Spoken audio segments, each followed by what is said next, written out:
Hey guys, welcome to this iPhone guide, and here I'll detail how to reset iPhone screen color to default or back to normal.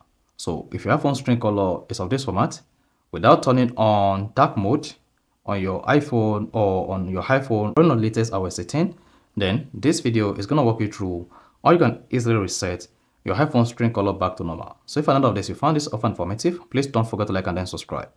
Now, the first one to do to reset your iPhone screen color is click on the settings icon. On the settings page, scroll down and click on accessibility. Now, once you selected accessibility, scroll down a bit and click on display and text size. Under display and text size, locate color invert or smart invert and then disable it. So disable color invert, disable smart invert as well.